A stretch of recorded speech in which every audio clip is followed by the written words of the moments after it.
기도하겠습니다.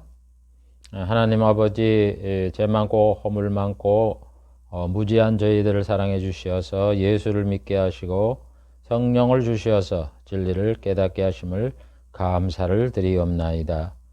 귀한 이 시간에도 이 생명의 말씀, 언약의 말씀, 또 약속의 말씀, 하나님의 말씀, 예수님이 하신 말씀, 사도들이 하신 말씀, 선자들이 하신 이 말씀의 내용을 살펴보므로 우리의 믿음을 더 굳게 세우기를 원합니다.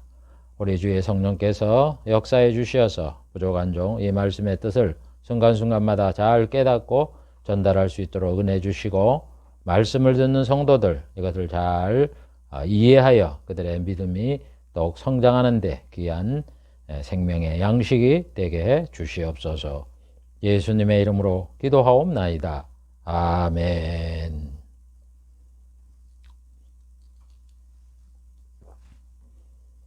오늘은 복음인 사도들의 말씀 51번째 시간을 갖기로 하겠습니다.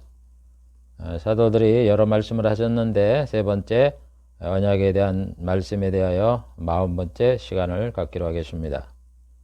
언약에도 여러 가지 언약이 있는데 8번째 선지자의 예언에 대하여 19번째 시간을 갖기로 하겠습니다.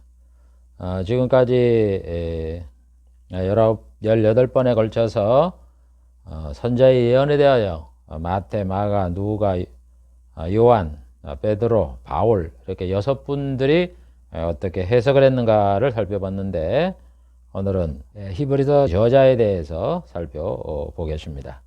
7번째 히브리서 저자. 히브리서 저자도 성경을 기록하면서 구약을 인용하면서 하나님 말씀을 해석한 것이 있고, 또 구약을 인용하지 않았지만 언약에 근거한 그런 내용들을 히브리서에 기록을 해 놓았습니다.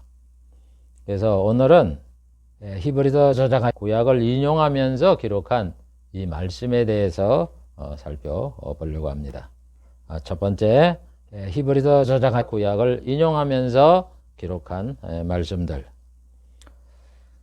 히브리서 저자도 히브리서를 기록을 하면서 자기 생각을 거기다 적은 것이 아니라 복음의 내용을 말씀을 하면서 이 복음이 구약의 하나님이 언약한 말씀이다 하면서 그 근거를 제시를 하면서 이 내용을 기록을 해 놓았습니다. 그러면서 이 언약이, 구약에 약속한 언약이 반드시 세상에서 다 성취되는 것이다, 이런 관점에서 말씀을 했고, 그 기록한 내용의 그 주요 핵심은 복음에 대한 내용이었습니다.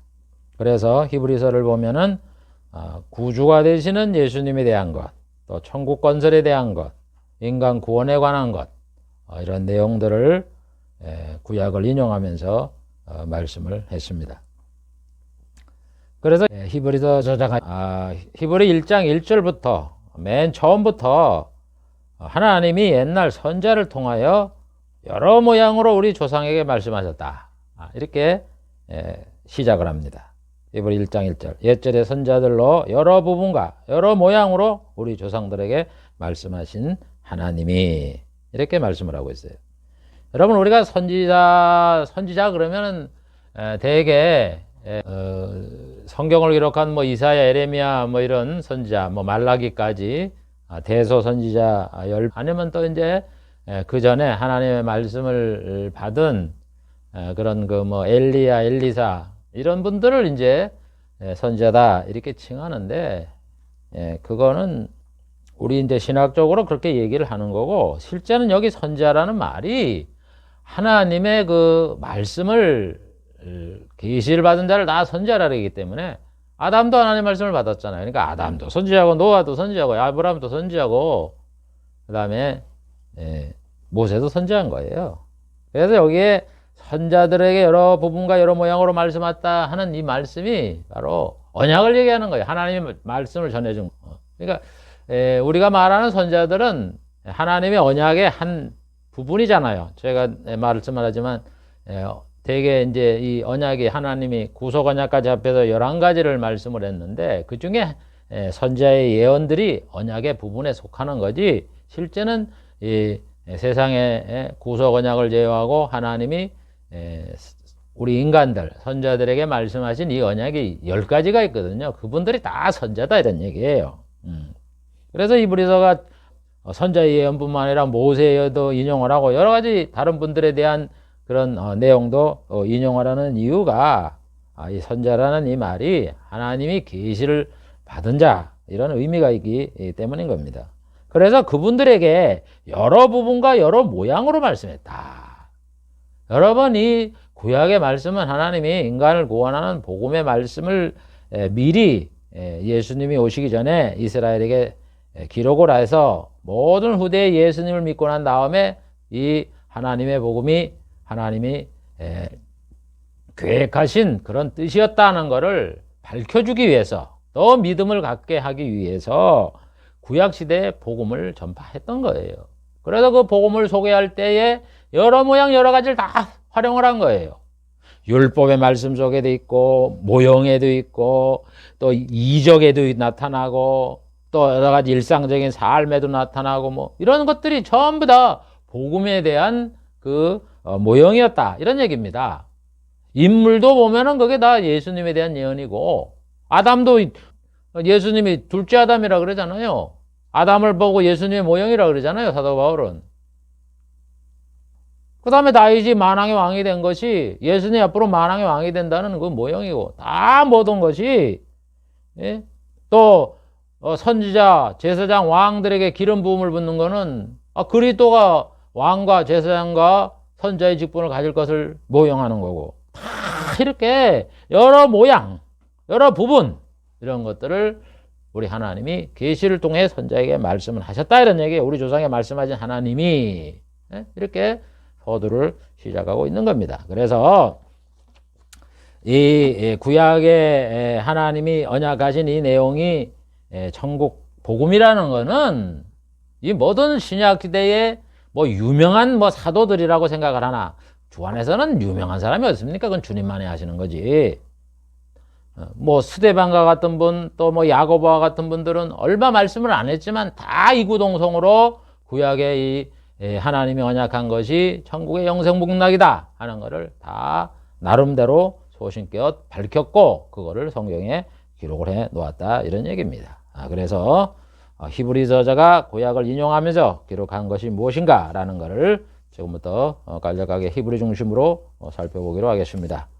자, 그건 첫 번째 예수 그리스도. 히브리서 저자가 예수 그리스도에 대하여 구약의 그 언약의 말씀을 인용을 하면서 예수님이 이런 분이다 하는 것을 여기에 기록을 해 놓았습니다. 창조주이심. 히브리서 저자는 구약을 인용하면서 예수님이 창조주라고 이렇게 말씀을 하셨습니다. 히브리 1장 10절. 또 주여 태초에 주께서 땅에 기초를 두셨으며 하늘도 주의 손으로 지으신 바라. 여러분 우리가 주여 그러면 하나님을 주라고 부르기 때문에 그 주가 보통 구약의 주여 그러면 성부를 인식을 하는데 실제 성부를 가리키는 것도 있지만은 성자를 가리킵니다. 구체적으로 이 주라는 말이. 그래서 여기 주라는 것은 성자를 말하거든요.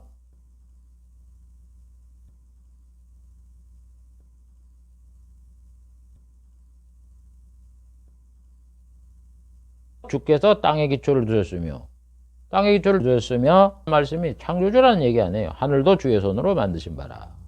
그래서 여러분 히브리서 저자는 이 천지를 누가 만들었느냐? 예수님이 만들었다 이런 얘기입니다. 그래서 구약의 그 시편을 인용하는 거예요. 시편 102편 25절부터 28절에 보면 주께서 옛적에 땅에 기초를 두셨으며 하늘도 주의 손으로 지으신 바니이다. 똑같이 얘기해요. 그러면서 주는 여상하시고 옛날이나 지금이나 똑같고 주의 연대는 무궁하리다. 그래서 이 주가 시편에 얘기한 주가 성부 하나님을 가리키는 게 아니에요. 성자를 가리키는 거예요. 그래서 주가 창조주다 이렇게 말하는 거예요. 그래서 사도 바울도 그러잖아요. 세상을 주님이 만드셨고 주님을 위하여 만들었다. 이렇게 얘기하잖아요.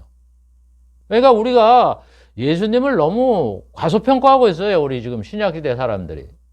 하나님이 다 뭐 삼위일체가 천지를 만들었다 그러지만은 거기에 뭐 창세기 1장부터 보면은 거기에 성부도 있고 성자도 있고 성령도 있는데 마치 성부가 그 모든 천지를 만드는 것으로 이렇게 생각을 하고 그냥 같이 계셨던 것으로 이렇게 생각을 하는데 아니에요. 모든 것이 다 합력으로 만들었어요. 그러니까 예수님 만들었단 말이에요. 그런 거지. 예수님은 뭐 뒷짐지고 계시고 그냥 십자가에 못 박혀 죽으시고 복음 전파하시고 올라가시고 이제 심판하시고 난 다음에는 예수님이 마치 이 세상에 이제 할 일 다 하시고 이제 성부에게 모든 걸 맡기고 그냥 우편 보지 않는 거로 이래서 생각을 하는데 그건 너무 성자의 역할을 과소평가하는 겁니다. 창조주예요, 창조주. 그 다음에 예수님은 하나님의 아들이다 이렇게 말씀을 합니다. 시편 저자가 말했죠. 그래서 히브리서 1장 5절 하나님께서 어느 때 천사장 누구에게 네가 내 아들이라 오늘 내가 너를 낳았다 했느냐 이런 얘기예요.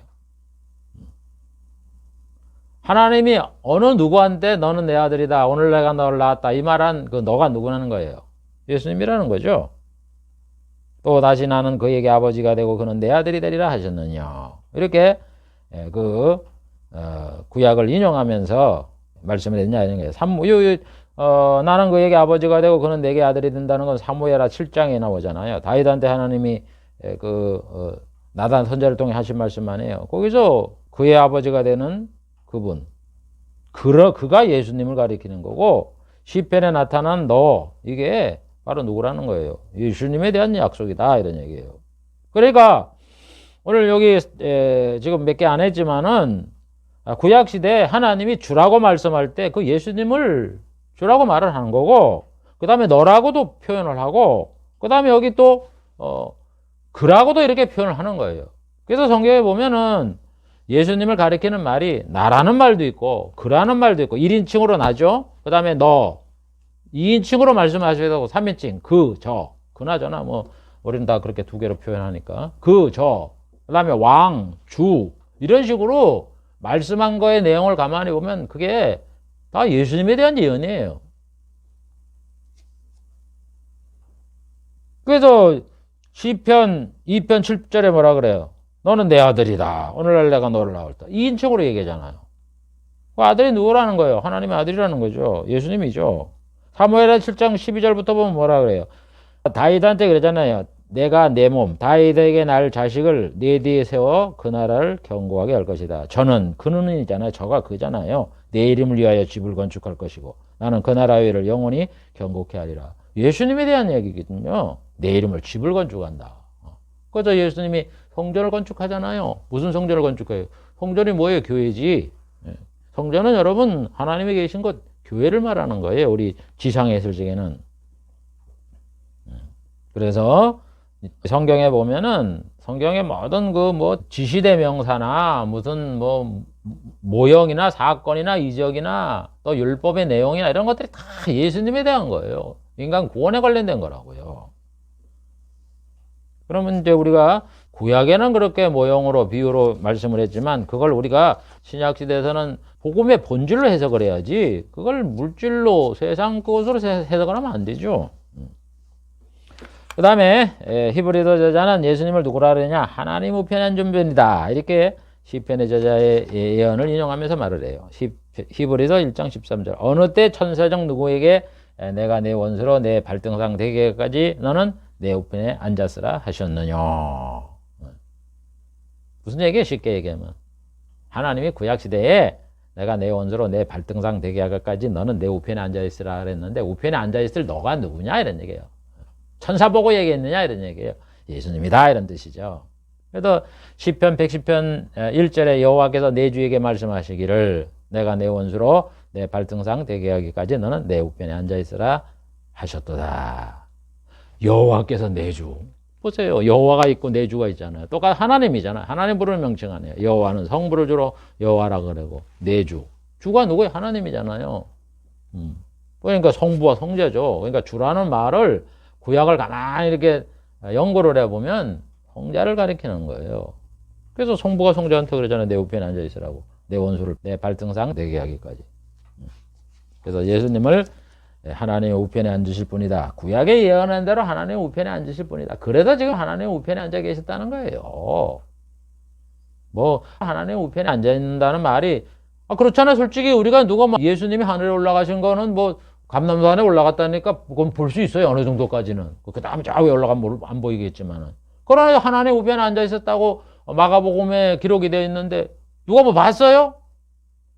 그러니까 얘기하는 거예요. 성경에 구약에 예수님이 하나님 우편에 앉아 있는다 그랬기 때문에 하늘에 올라가셨기 때문에 하나님 우편에 앉아 있었다. 이렇게 우리가 믿고 기록을 한 거예요. 왜? 하나님은 약속한 걸 지키기 때문에. 예수님이 죽은 자 가운데 살아나게 해주겠다고 부활까지 시켰는데 뭐 하늘에 올라가신 것까지 봤는데 뭐 하나님 우편에 앉는 것이 뭐 그렇게 힘이 듭니까? 그러니까 그 약속대로 우편에 앉으셨다. 이렇게 히브리서 저자는 말씀을 하는 거예요. 그 다음에 예수님은 누구냐? 멜기세덱을 쫓는 대제사장이다. 이렇게 말씀을 해요. 히브리서 6장 20절. 그리로 앞서 가신 예수께서 천국에 들어갔다는 얘기예요. 멜기세덱의 반차를 쫓아 영원히 제사장이 되어 우리들을 위하여 들어가셨다. 그래서 여러분, 이 예수님은 멜기세덱의 반차를 쫓는 제사장이다. 이렇게 말씀을 해요. 그래서 여러분, 이 예수님이 세 가지 직분이 있잖아요. 제사장과 그다음에 선지자, 왕. 이게 중요한 거예요. 세 가지 직분이. 그래서 여러분, 구약시대 왜 하나님이 율법시대에 선지자와 제사장과 왕에게는 기름을 부으라 그랬느냐. 다른 이게 무슨 뭐 구약시대 하나님이 뭐 차별을 하려고 그렇게 그런 법을 세운 줄 아세요? 하나님은 차별이라는 게 없어요. 하나님은 그 마음에 생각에 평등한 분이 평등한 분. 그런 분이지 뭐 그냥 누굴 편애해갖고 아무 조건도 없이 이렇게 하는 그런 분이 아니에요. 그럼 왜 선지자와 제사장과 왕에게는 기름을 붓게 했느냐? 예수님이다 이런 얘기예요. 그분이 존귀하다 이런 얘기예요. 기름 부음이 뭐예요? 그리스도가 기름 부음을 받았다는 그 뜻 아니에요. 그러니까 기름 부음을 받았다는 예수님이 왕과 제사장과 선지자를 직분을 가졌다 이런 얘기예요. 그래서 여기 멜기세덱 제사장, 예수님이 제사장 아니에요. 왜 히브리서가 말하는 거예요, 여기에. 어떤 면에서 멜기세덱을 쫓은 제사장인가 그 의미를 얘기를 해요. 히브리서 저자는 하나님이 시편의 저자의 말씀대로 예수님은 멜기세덱의 반차를 쫓는 대제사장인데 하나님의 맹세대로 제사장이 되었다 이렇게 말을 해요. 히브리서 7장 20절 21절. 예수께서 제사장이 된 것은 맹세 없이 된 게 아니다 이런 얘기예요. 저희는 맹세 없이 제사장이 되었으나 모세 율법 시대에는 제사장이 될 때 맹세를 하고 제사장 되질 않습니다. 하나님이 맹세하지도 않았고 그냥 아론의 후손으로 제사장을 세우라 그래갖고는 제사장 세운 거지. 하나님이 맹세를 해갖고 내가 아론의 후손 중에 제사장을 세울 것이다 그 말 약속한 것도 없고 또 제사장이 맹세를 하면서 내가 제사장이 되겠습니다 이렇게 맹세하고 제사장 되질 않았어요. 그런데 오직 예수는 자기에게 말씀하신 자, 예수님에게 말씀한 분이 성부밖에 더 있어요. 성부의 맹세로 되는 것이라. 주께서 맹세하시고 뉘우치지 아니하시니 내가 영원히 제사장이다.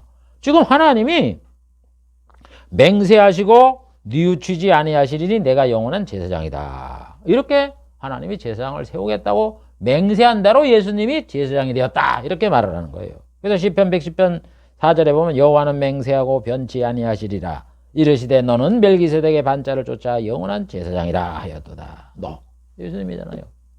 그래서 예수님이 멜기세덱의 반차를 쫓아 제사장이 되었다는 거예요. 그래서 예수님은 하나님이 맹세한 대로 세우신 제사장이다. 이런 얘기예요.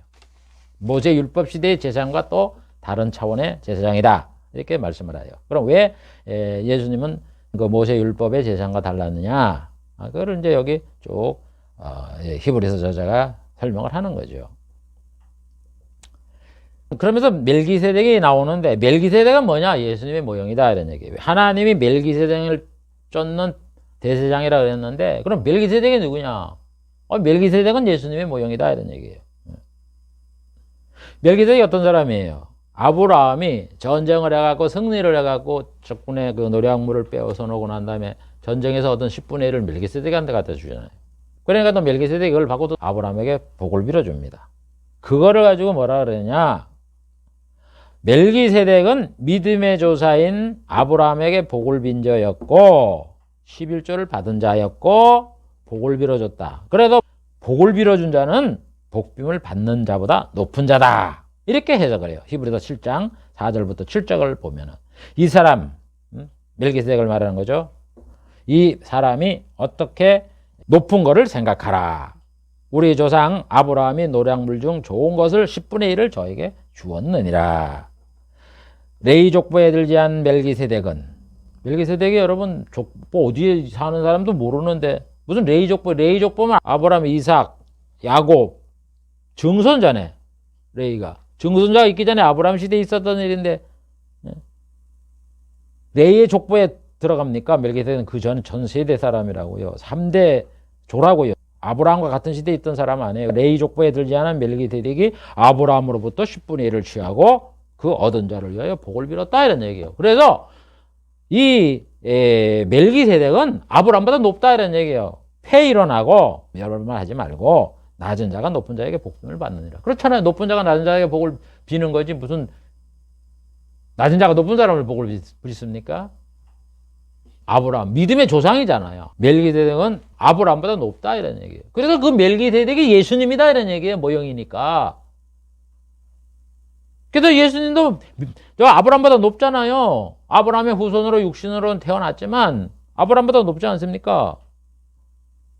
그분은 구주시고 하나님이 아들이시고 그런데 예수님이 뭐랄 얘기해요? 너희 조상 아브라함은 나의 때 볼 것을 즐거워하다 보고 기뻐했다. 어?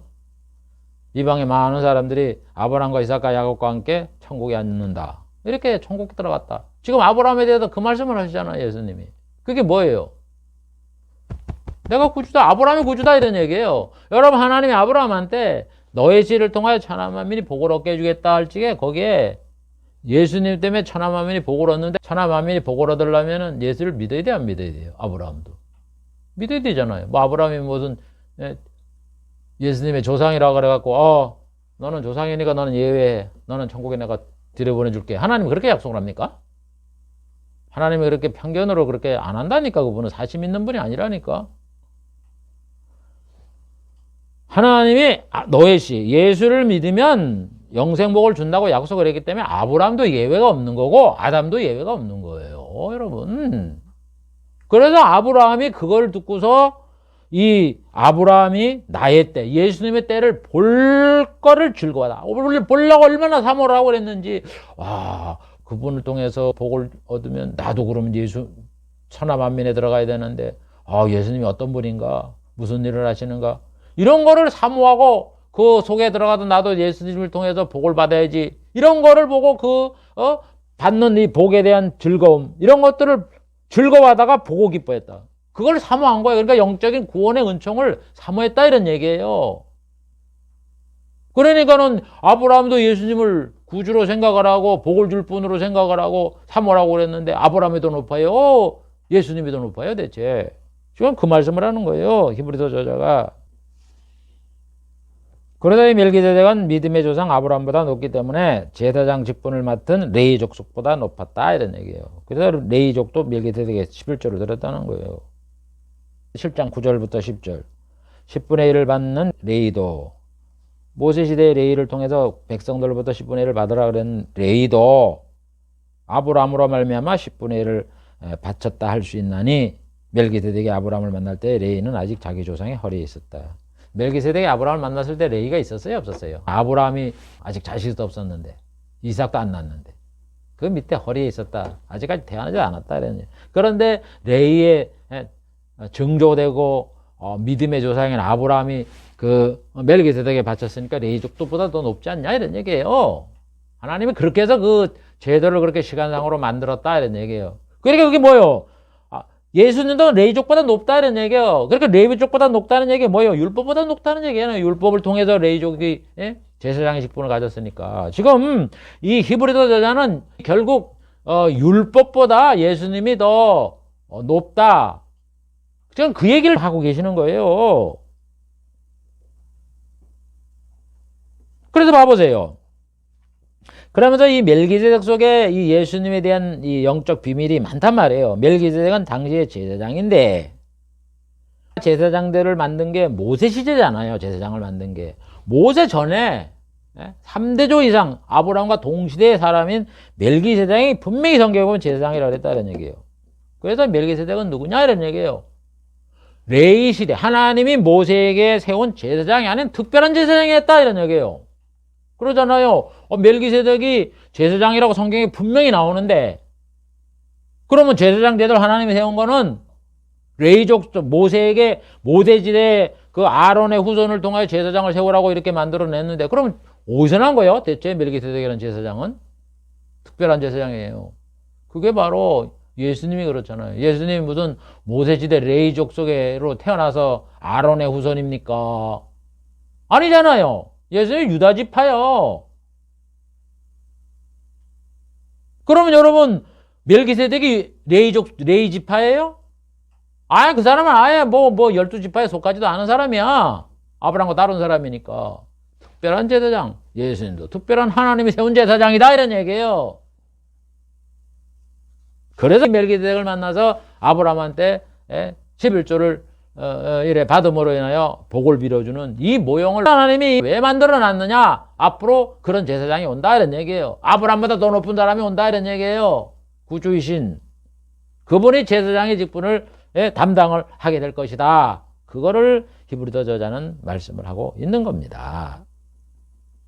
그래서 이 히브리서 저자는 얘기잖아요. 예수님이 레위 지파가 아닌 유다 지파로서 제사장의 직분을 가졌다. 이렇게 얘기잖아요. 히브리서 7장 14, 15절. 우리 주께서 예수님이 유다로 쫓아난 것이 분명하다. 예수님이 유다의 지파 후손이잖아요. 이 지파에서는 모세가 제사장에 관하여 말한 것이 없고, 아니 하나님이 유다 지파한테 너는 제사장이 되라 그랬어요? 아론 지파, 레위 지파에게 말씀을 했었지. 하나인 것도 없다 이런 얘기예요. 그렇지만 멜기세덱과 같은 별다른 한 제사장이 일어난 것을 보니까 우리 예수님도 레위 지파가 아닌 유다 지파에서 제사장으로 일어난 것을 보니까 더 분명히 이 하나님이 멜기세덱에 보여준 이 모형이 분명하기 때문에 예수님이 분명한 특별한 멜기세덱의 반차를 쫓는 제사장이 분명하다. 이렇게 히브리서 저자가 해석을 하는 거예요. 얼마나 영적으로 참 심오한 이런 것들을 말씀하고 있는지 참 이걸 성령이 안 가르치면 우리가 어떻게 그렇게 깨닫겠어요. 우리는 이미 히브리서 저자가 해석한 걸 놓고도 그거를 제대로 못 깨달아갖고 그러는데, 그러면서 또 뭐라 그래요? 멜기세덱은 그의 신분이 묘했다는 거예요. 아예 그 멜기세덱이라는 뜻은 의의 왕이요 평강의 왕이라는 뜻이에요. 그 다음에 이 사람은 부모도 없고 출신도 없고 생명의 것도 없다는 거예요. 여러분 멜기세덱이 뭐 아버지가 어디 나라 사람이고 어디 나라에서 태어나고 뭐 이런 게 있습니까? 뭐 생뚱맞게 말이죠. 아브라함이 뭐 전쟁을 하다가 뭐 멜기세덱한테 10분의 1 드렸다 이렇게 나오니까 멜기세덱이 대체 어느 나라 사람인지 뭐 어디서 태어났는지 뭐 하나도 자료가 없어. 그냥 멜기세덱이 아브라함이 전쟁을 하고 오다가 제사장 멜기세덱을 만나 11조를 드리니까 복을 빌었다. 그거밖에 없잖아요. 왜 그 사람이 신분이 있습니까? 부모가 있습니까? 뭐가 있습니까? 왜 성경에 그렇게 기록을 해놨는가? 예수님과 똑같다 이런 얘기예요. 그래서 그 멜기세덱은 하나님의 아들과 같고 항상 제사장 있는 자다. 제사장직을 갖고 있는 자다. 이렇게 히브리서 저자가 말을 하는 거예요. 히브리서 7장 1절부터 3절. 이 멜기세덱은 살렘 왕이요 지극히 높으신 하나님의 제사장이라. 그러면서 여러 임금을 쳐서 죽이고 돌아오는 아브라함에게 복을 빈 자라. 아브라함의 일체 10분의 1을 그에게 나눠주니라. 그 이름을 번역한 즉 의의 왕이요 살렘의 왕이니 곧 평강의 왕이요 아비도 없고 어미도 없고 족보도 없고 시작한 날도 없고 생명의 끝도 없어서 하나님의 아들과 방불하여 항상 제사장으로 있느니라. 하나님의 멜기세덱을 이렇게 거기에 등장시킨 거는 예수님의 모형을 그 멜기세덱에게 나타내 보여준 거예요. 멜기세덱처럼 예수님이 무슨 부모가 있습니까? 어머니는 있죠. 태를 빌었으니까. 아버지가 양아버지지 무슨 진짜 뭐 우리 인간들처럼 아버지입니까? 아버지 없잖아요.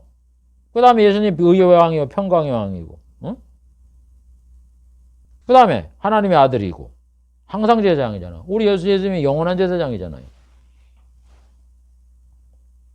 그런데 그걸 성경에 예수님이 그렇다고 또 다른 그 선자를 통해서 하나님이 계시를 하는 거예요. 이사야 9장 6절. 이는 한 아기가 우리에게 낳았다. 그는 어깨에는 정사를 메었다. 이름은 기묘자라 모사라 정능하신 하나님이라 영존하신 아버지라 평강의 왕이라 할 것이다. 보세요. 지금 이 히브리서자는 이 구약에 이런 말씀을 볼 때 보세요. 여기에 하나님의 아들로서 인간으로 오신 구주로 오신 예수님이 멜기세덱이라는 거예요. 멜기세덱. 아비도 없고 어미도 없고 족보도 없고 그렇다고. 보세요. 예수님이 전능하신 하나님이라.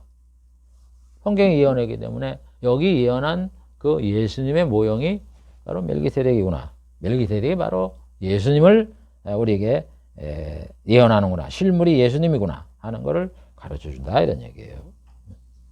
그래서 히브리서 저자는 뭐라고 말씀을 하냐면 중요한 거예요. 이게 율법에도 명령한 제사 직분이 바뀌기 때문에 율법도 바뀌어야 된다 하는 것을 교훈한다고 히브리서 저자는 말해요. 그래서 이 히브리서 저자가 멜기세덱의 이 말씀을 하면서 율법이 바뀌어야 된다는 걸 여기도 도출해내는 거예요.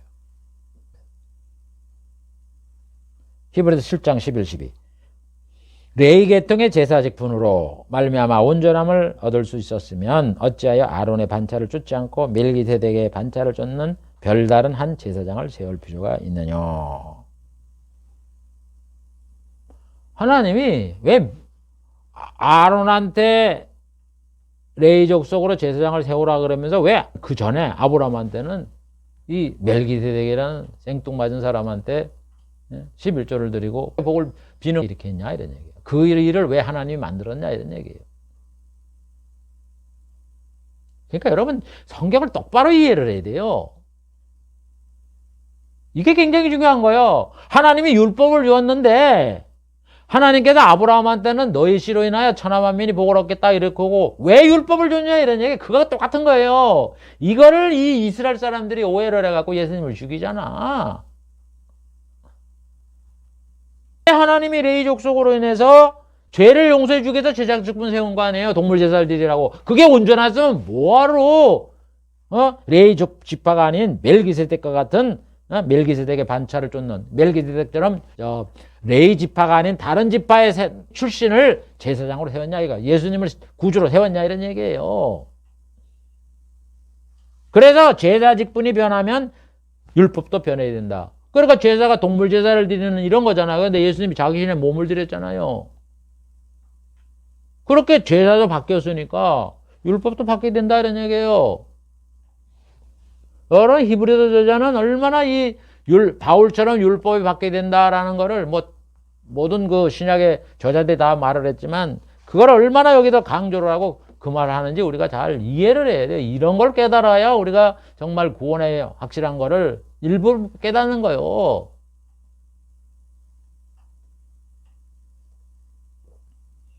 그래서 이 하나님이 왜 멜기세덱의 이 제사장 제도를 만들었느냐. 율법이 변해야 된다 이런 얘기예요. 율법은 인간들이 죄를 인식을 하지 못했기 때문에 이것이 죄이다 하는 걸 알아. 자기가 죄인임을 깨닫고 그 죄의 용서를 받으려면 예수를 믿고 천국 가라 하는 거를 알기 위해서 율법을 준 거지. 율법을 지켜서 의를 얻습니까? 그래서 뭐라 그러지 하나님이 모든 말씀을 못 지키면 넌 율법의 저주를 받는다다 그랬는데 이걸 다 지켜야 복을 받는다 그랬는데 그게 가능한 얘기예요?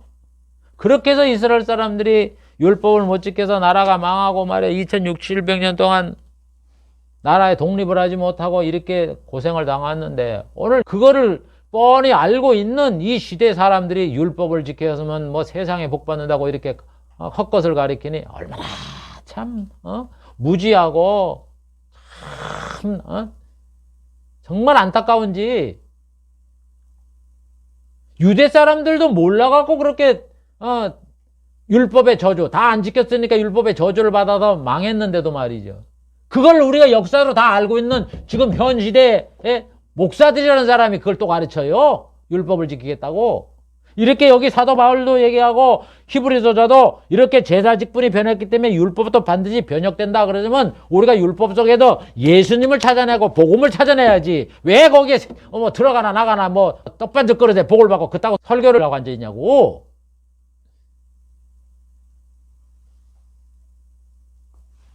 정말 저는 그런 설교를 들을 때마다 그런 또 제가 그 이야기를 할 때마다 정말 주체할 수 없는 그런 분이 나요. 왜 그런 걸 가르치는 데는 이해가 안 가, 이해가. 제가 이걸 온유한 마음으로 못하는 건 제가 인정합니다. 참 죄송스럽고 제 인격이 그거밖에 안 돼갖고 그러는데, 아무튼 여러분들이 듣는 우리 성도님들은 뭐 그렇게 따라가는 사람은 나버려 주세요. 그 사람 보고 제가 얘기하는 건 아니잖아요. 우리 예수 믿는 사람들은 아, 이게 잘못됐구나, 원초적으로 잘못돼 있네 하는 걸 잘 알아서 그런 그 잘못된 거에 쫓아가지 말고 미혹당하지 말고 신앙생활을 잘 하시길 바랍니다. 그런 뜻에서 제가 말하는 거예요. 그래서 제단 일을 맡기는 레위 지파가 아닌 자가 믿음의 조상인 아브라함에게 제사장 직분을 행했잖아요. 11조를 받아갖고 복을 빌었잖아요. 이렇게 멜기세덱이 한 것처럼 레위 지파가 아닌 유다 지파 출신인 예수님이 자기 자신의 몸을 드리는, 그래서 죄를 용서해주는 이 대제사장 역할을 하게 될 것을 가르친 대로 예수님이 그 일을 행해서 피 흘리고 십자가에 죽으심으로 우리의 죄를 영원히 속죄를 하게 되어서 우리 예수님은 영원한 제사장으로 계신다. 그렇게 지금 이어서 말을 하는 거예요. 이 멜기세덱 얘기를 하면서 6장에서부터 쭉 얘기를 하면서 그게 계속 10장에도 보면 그래서 뭐라 그래요? 결론적으로 히브리 10장 11절 12절 제사장마다 매일 서서 섬기며 자주 같은 제사를 드리되, 제사장이 똑같은 제사잖아요. 동물 갖다 드려갖고 이 제사는 언제든지 죄를 못 없애요. 못 없애, 완전하게. 그럼 그 죄를 누가 없앱니까? 오직 그리스도는 죄를 위하여 영원한 제사를 드리시고 자기 몸을 드리고 자기 피를 흘려 죽는 이런 하나님의 속죄 제물이 되어 하나님께 제사를 드림으로 하나님 우편에 앉으셨고 영원한 그 속죄를 이루게 하셨고 우리를 영원히 의롭게 하게 했다. 이렇게 히브리서 저자가 말씀을 하잖아요.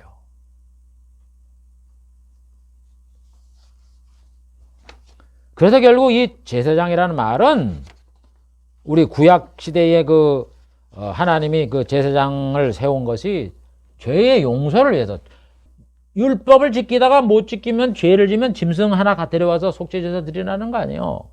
그러니까 이것도 죄고 저것도 죄고 그 죄를 깨닫는 거예요. 거기다 잘못하면 동물 제사 드리면 용서받은지 모르지만 또 다시 죄를 지면 또 제사 드려야 되고, 이게 반복되는 거야. 이게 제사를 드리되 언제든지 죄의 그 본질적인 죄를 못 없앤다고요. 한 가지 하면 그거에 대한 죄사함이 되는지는 모르겠지만 된다고 쳐요. 또 죄를 지니까 또 제사 드려야 되고 또 지니까 제사 드리고, 근본적인 죄의 문제를 해결 못 하잖아요. 임시방편이지. 그래서 예수님이 우리들에게 너희가 예수를 믿게 되면 네가 죄를 지면 내가 너를 의롭게 하겠다고 하나님이 의롭담을 선포하는 것은 예수 그리스도를 믿는 믿음이다, 이런 얘기예요.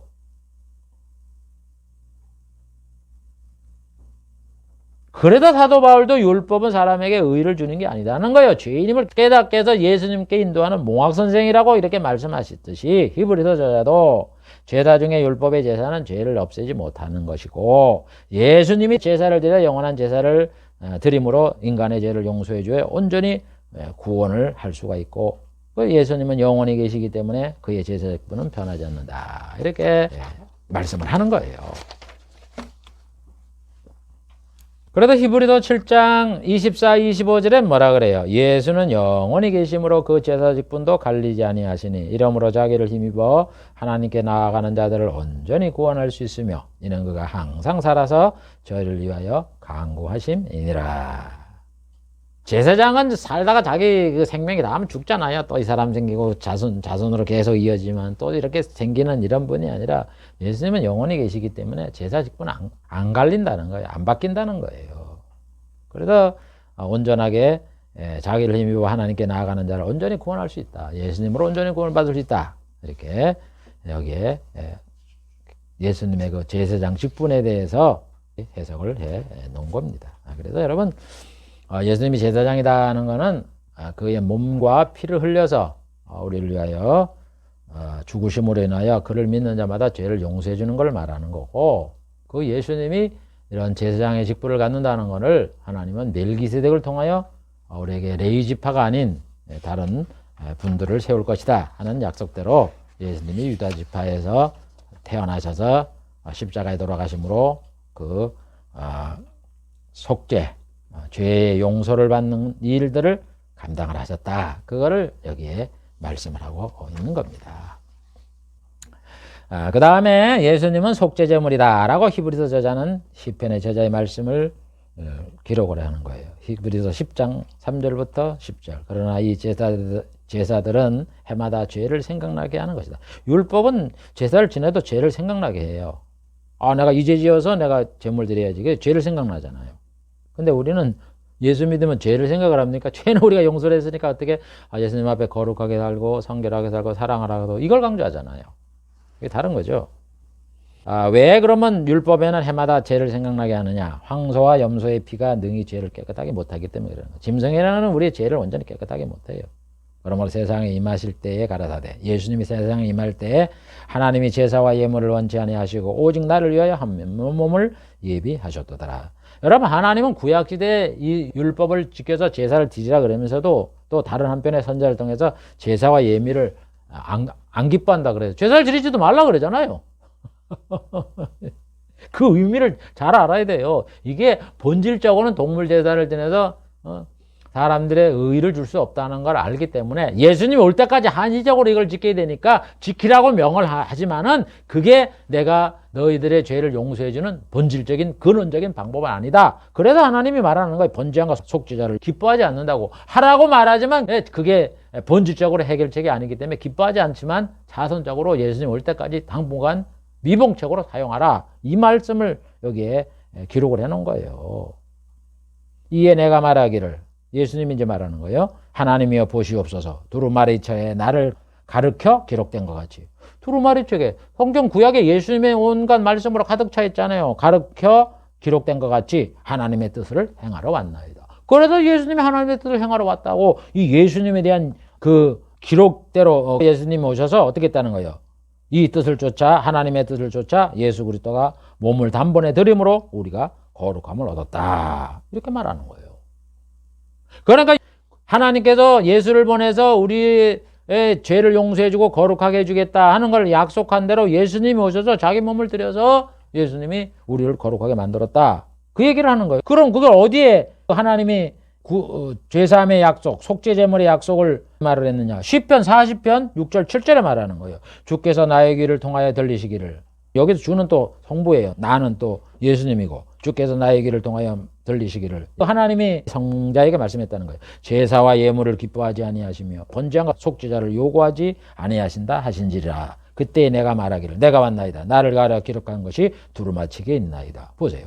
이 시편에 있는 예언을 갖다가 히브리서 저자가 성령의 감동을 받아 이게 이런 뜻으로 예수님이 오셨구나 하고 말하는 거예요. 하나님이 구약에 예수를 보내주겠다고 약속을 하시고 하나님께서는 선지자를 통해서 왜 속죄와 번제를 기뻐하지 않는다고 말하는 것은 예수님이 십자가에 못 박혀 돌아가셔서 그분을 믿음으로 죄를 용서해주는 이런 일을 이루시려고 하나님이 이 일을 한 약속대로 말씀한 대로 예수님이 몸버려 피 흘려 속죄제물이 되어 십자가에 돌아가심으로 누구든지 그를 믿는 마다 죄를 용서해주는 그 역사를 이루었다. 지금 히브리서 저자가 이걸 말하는 거예요.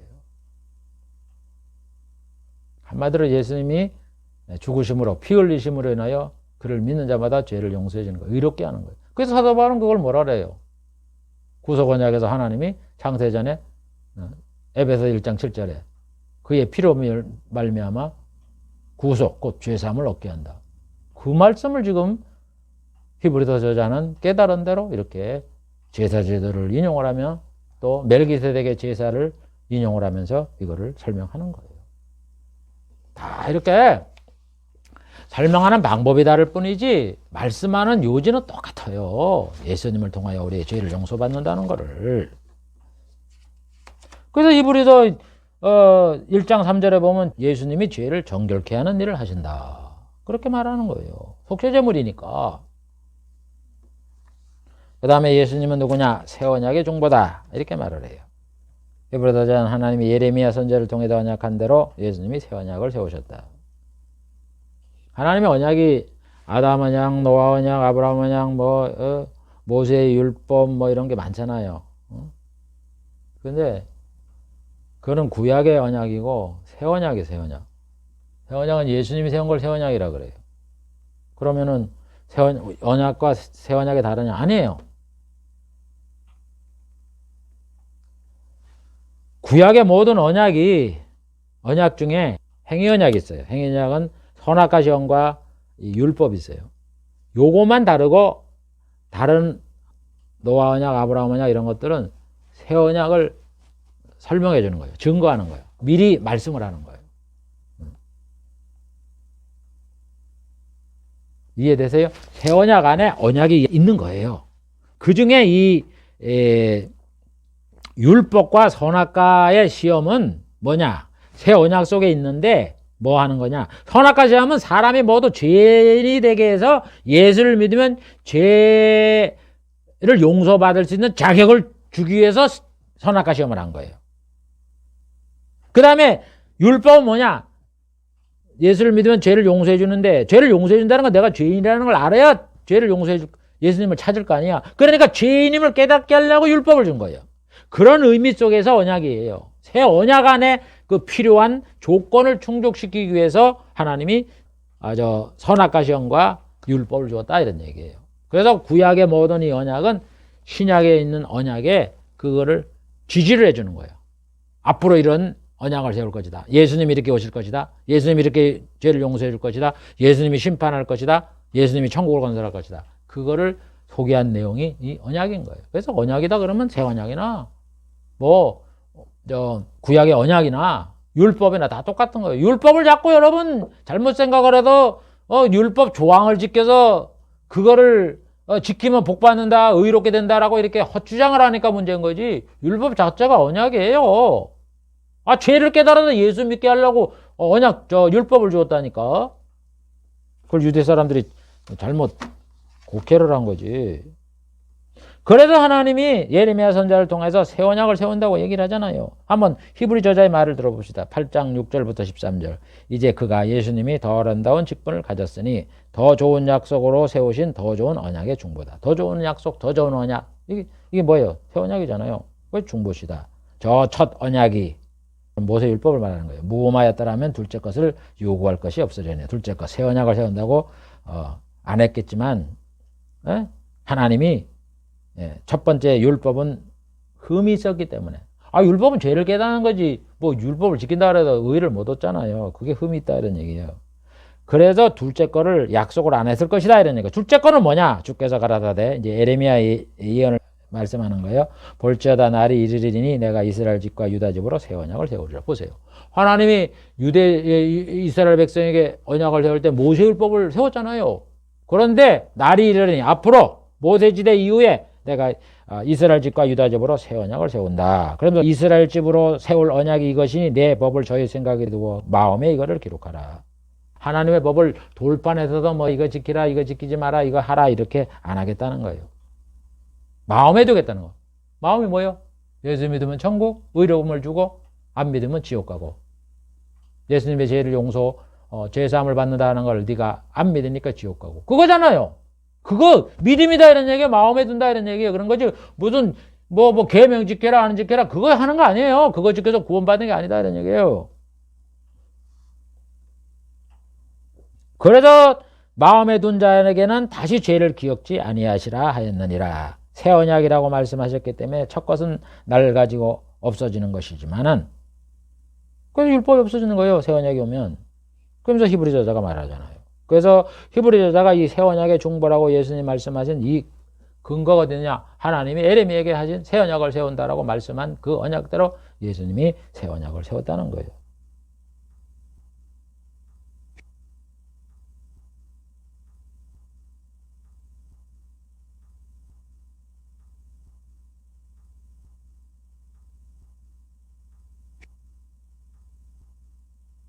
그럼 에레미야 31장 31절부터 33절에 보면 나 여호와가 말하노라 보라 날이 이르니 내가 이스라엘 집과 유다 집에 새 언약을 세우리라. 내가 세울 언약은 이러하니 내가 나의 법을 그들 속에 두고 그 마음에 기록하며 나는 그들의 하나님이 되고 그들은 내 백성이 될 것이라. 보세요. 하나님이 새 언약을 세운다 할 때는 예수 그리스도를 향하여 죄를 용서받음으로 의롭게 함을 주는 이 언약을 세우겠다. 하나님이 약속한 대로 예수님이 오셔서 새 언약을 세우는 거예요. 그래서 겟세마네 동산에 가시기 전에 여러분 그 성만찬 그 6월절 저녁을 잡수시면서 잔을 들리면서 이건 피다, 언약의 피다, 그리고 이건 내 몸이다 그러잖아요. 피와 그 떡이 뭐예요? 예수님의 죽으실 몸과 그 피 흘리실 걸 상징하잖아요. 왜 죽으셨냐 이런 얘기예요. 우리 죄를 용서해 주게 죽으시잖아요. 그래서 그거 새 언약이 그거다 이거요. 율법 지키는 게 아니라. 그래서 예수는 더 좋은 언약, 새 언약의 보증이다 이런 얘기예요. 그럼 보증, 천국 가면 예수님이 다 보증서에 성령이 보증 쓰고, 그 다음에 히브리서 저자는 새 언약으로 성도를 온전케 한다 이렇게 말씀을 해요. 예레미야의 언약을 인용을 하면서 히브리 10장 14절부터 18절 저가 한 제물로 거룩하게 된 자를 영원히 온전하게 할 수 있다. 제물, 예수님의 제물로 인하여 죽으심으로 인하여 우리를 거룩하게 됐잖아요. 그걸 영원히 하나님이 온전케 하는 거예요. 또한 성령이 우리에게 증거하시되 주께서 가라사대 그날 후로는 저희에게 세울 언약은 이것이라고 내 법을 저희 마음에 두고 저희 생각에 기록하리라. 그거 아까 예레미야 기록이잖아요. 저의 죄와 불법을 내가 다시는 기억지 아니하시라. 그래서 이 예레미야에게 말씀한 이 말씀은 뭐냐? 새 언약으로서 성도가 온전하게 된다 이런 얘기예요. 율법 지켜도 되는 게 아니다. 이거를 히브리서 이 저자가 예레미야 31장 33절부터 34절에 있는 이 말씀을 가지고 이렇게 말씀을 하는 거예요. 내가 그들의 죄악을 사하고 다시는 그 죄를 기억지 않는다. 온전하게 내가 너희들을 구원한다 이런 얘기예요. 의롭게 한다 이런 얘기예요. 여러분 하나님이 뭐 의롭게 한다 그러니까 뭐 내가 직접 들은 것도 아닌데 어떻게 알아? 하나님이 이렇게 약속을 했잖아요. 예레미야를 통해서. 예수님이 이 피는 너희 죄를 용서하기 위해서 흘리는 언약의 피다 말씀할 때 그것도 예수님의 뜻인가? 예수님을 자꾸 사람이라고 생각을 하니까 하나님의 뜻이 하나님의 뜻을 이루려고 이렇게 예수님이 오시기 전에 600~700년 전에 예레미야를 통해서 얘기했잖아요. 예수님이 새 언약을 세운다. 이스라엘 집에 새 언약을 세운다. 성부가 세우는 게 아니라 성자가 세운다 이런 얘기예요. 그래서 내가 그 예수님이 세운 언약을 지키면 내가 그들의 죄악을 사하고 용서를 해주고 다시 죄를 기억지 않는다는 거예요. 하나님이 약속을 했기 때문에 하나님은 신실한 분이기 때문에 그 약속대로 반드시 성취가 된다 이런 얘기입니다. 그래서 히브리서 저자는 새 언약으로 성도가 온전케 된다 이런 얘기예요. 율법을 지켜야 되는 게 아니라는 말입니다. 그 다음에 예수님은 누구냐? 히브리서 저자는 천사가 경배할 뿐이다 하면서 구약을 인용하며 말을 해요. 히브리 1장 6절 또 마다들을 이끌어 세상에 들어오게 하신 때에 모든 성도의 마다들이 예수님이잖아요. 우리 성도도 하나님의 아들이잖아요. 예수님은 우리의 맏형이고 세상에 다시 오게 할 때 다시 온다 그랬으니까 재림이죠. 하나님의 모든 천사가 저에게 경배할지어다. 그래서 예수님 천사가 경배할 뿐이에요. 시편 97편 7절에 기록을 해놨잖아요. 너희 신들아 여호와께 경배할지어다. 여기 너희 신이라고 이렇게 말씀을 하니까 기독교도 다신론이네? 그런 뜻이 아니라 여러분 우리 이방 사람들이 신이라고 말하는 그 신이 진짜 있어요? 없잖아요. 신은 여호와 하나밖에 없는데 그럼 그들은 신이라 그러잖아요. 그 신이 누구예요? 사탄 마귀 아니야? 그 우리가 제사를 드리면 거기 누가 앉아 있다 그랬어요. 성경에 보면 누구한테 절을 했다 그래요. 이방 신에게 전했다 그러잖아요. 그걸 그래서 얘기하는 거예요. 너희 신들아 여호와께 경배할지어다. 하나님은 한 분, 신은 세상에 한 분밖에 없는데 사람들이 신으로 알고 그걸 섬기는 거예요. 그러니까 너희들 그런 잡신들아 하나님을 섬길더라. 그러니까 여러분 사탄 마귀가 누구예요? 천사 아니에요, 천사. 그러니까 천사야. 예수님을 섬겨라 이런 얘기예요. 쉽게 얘기해서. 그런 뜻이지. 그게 무슨 너희 신들아 여호와께 경배하라 그러니까 봐라. 그렇게 말하는 사람이 있어요. 신학자라는 거짓 신학자가 봐라 이 기독교에도 다신론을 얘기해주고 있지 않느냐 이래가면서 그래서 구원은 뭐 예수님만 믿어도 되는 게 아니다 이래가면서 참 뭐 지옥 갈라면 뭔 소리를 못합니까?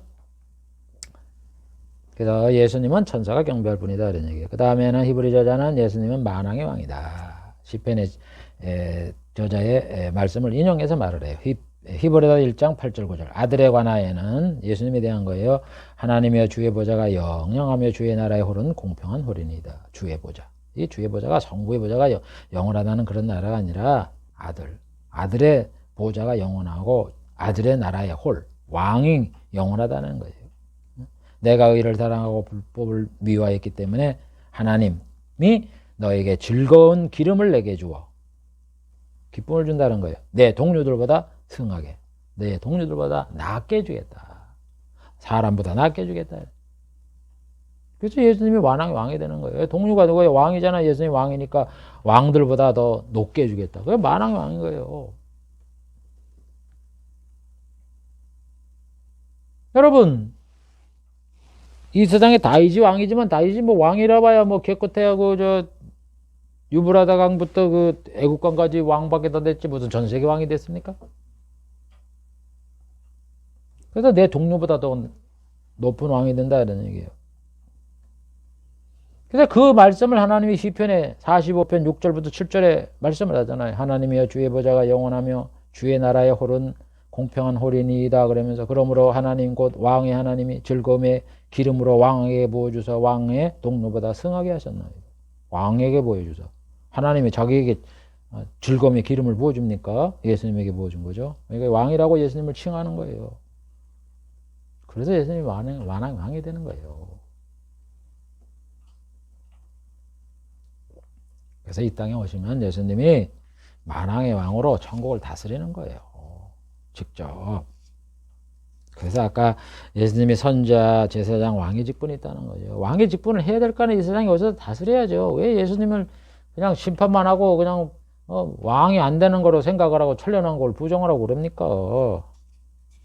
그 다음에 예수님은 천사를 사역자로 삼는 분이다. 이렇게 히브리서 저자는 시편의 저자의 말을 인용하면서 말을 하는 거예요. 히브리서 1장 7절.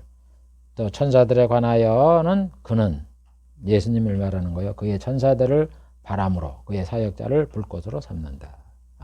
바람을 일으키고 불을 일으키고 하는 게 누가 하고 있어요? 그게 바로 천사가잖아요.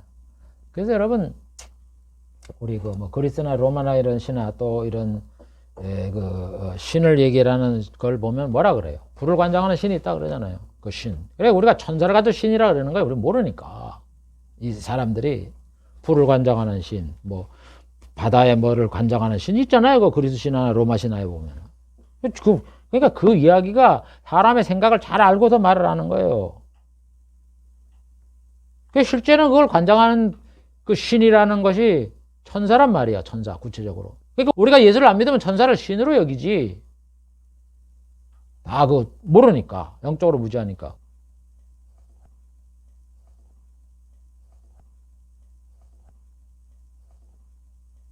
그렇지만 우리는 이제 예수를 알게 되니까 천사는 사람을 위해서 만들어놓은 하나님의 영물이구나. 그걸 아니까 이제 우리는 천사 마음대로 부르고 대우를 하잖아요.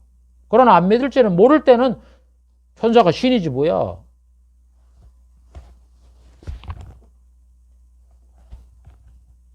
그래서 시편 104편 4절에 바람으로 자기 사자를 삼고 화염으로 자기 사역자를 삼는다. 천사를 사역자로 삼는다 이런 얘기입니다. 그 다음에 히브리서 저자는 예수님은 천국을 다스릴 분이다 이렇게 말을 해요. 시편의 저자를 인용을 하면서 히브리서 2장 5절부터 9절에 보면 하나님이 말한 바 장차오는 세상을 천사들에게 복종하심이 아니라 장차오는 세상이 뭐예요? 천국 아니에요? 그럼 예수님 심판에도 오는 세상이 뭐예요? 그게 천국 아니에요? 천사에게 복종케 천사 보고 다스리라는 게 아니라는 거예요. 오직 누가 어디에 증거하여 가라되 사람이 무엇이 간데 주께서 저를 생각하시며 인자가 무엇이 간데 주께서 저를 공고하시는가.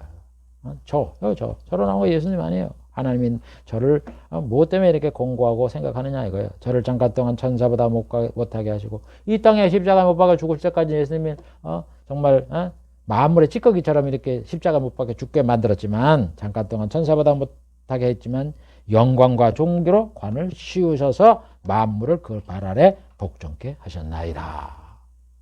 예수님이 이제는 승기, 부활하고 승천하고 이럴 때부터는 만물을 복종케 하신 거예요.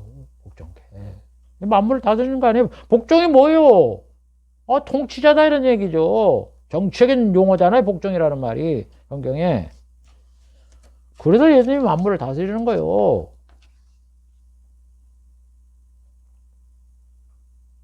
그걸 시편 8편 4절부터 6절까지 인용을 했는데 여기 보면 복종한다는 말이 더 구체적으로 나옵니다. 사람이 무엇이가 한데 주께서 저를 권고하시나이까. 저를 천사보다 조금 못하게 하시고 영광과 존귀로 관을 씌우셨나이다. 주의 손으로 만드신 것을 다스리게 하시고 만물을 그 발에 두셨다.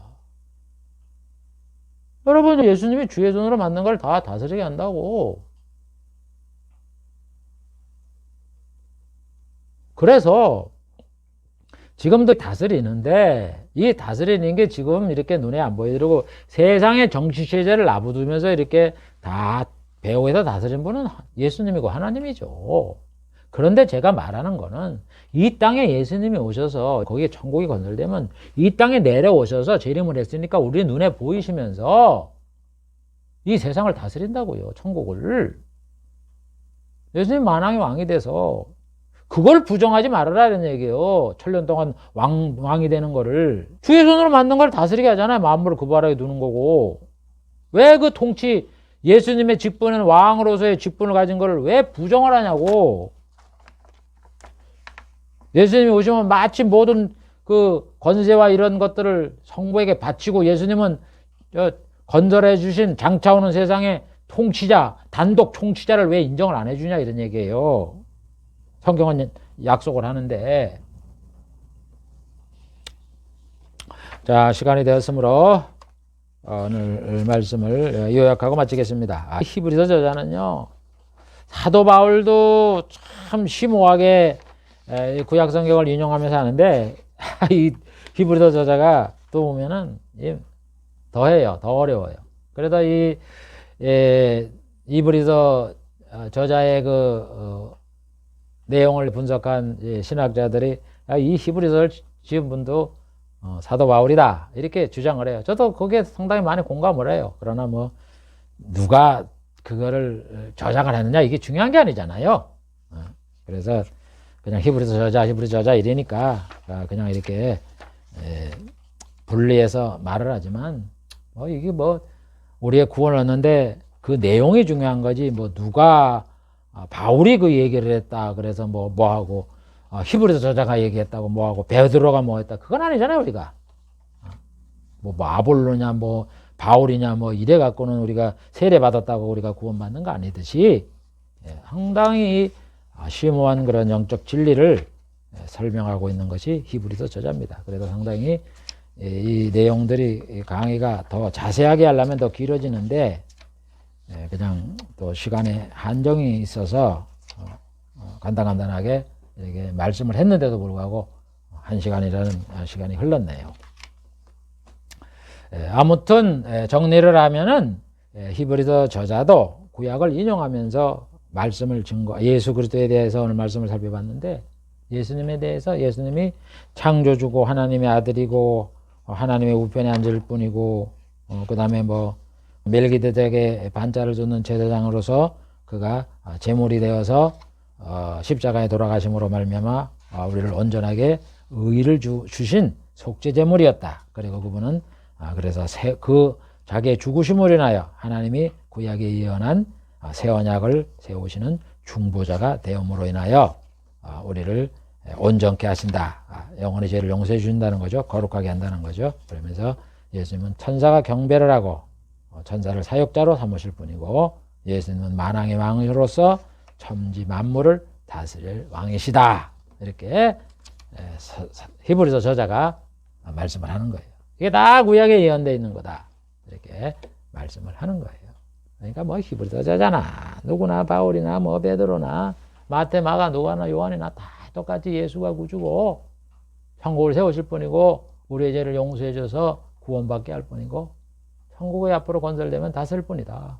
그걸 이구동성으로 똑같이 말씀하고 있는 것입니다. 기도하겠습니다. 하나님 아버지, 이 시간에도 히브리서 저자가 이 구약을 인용하면서 하신 이 말씀들을 살펴보았습니다. 이 내용들이 우리가 들어보면 알지만은 다 마태가 말씀한 거나 마가가 기록한 것이나 누가나 요한이 기록한 것이나 베드로나 또 사도 바울이 말씀한 것이나 똑같은 이런 내용이라는 것을 살펴보았습니다. 이렇게 하나님께서 여러 모양과 여러 부분으로 말씀하신 이 해석한 이 내용들이 다 예수님은 구주시고 하나님은 예수를 통하여서 인간의 죄를 용서해 주시고 천국을 만들어 영생복락을 주겠다는 이 약속을 이루고 계신다는 것을 여러 이 주의 종들을 통하여 우리에게 말씀하고 계시오니 아버지 하나님, 우리 성도들이 하나님이 우리에게 약속한 것이 천국의 영생복락이라는 것을 잘 알고 우리가 믿음을 지켜나가 끝까지 승리하는 그런 알곡이 될 수 있도록 축복해 주시옵소서. 예수님의 이름으로 기도하옵나이다. 아멘.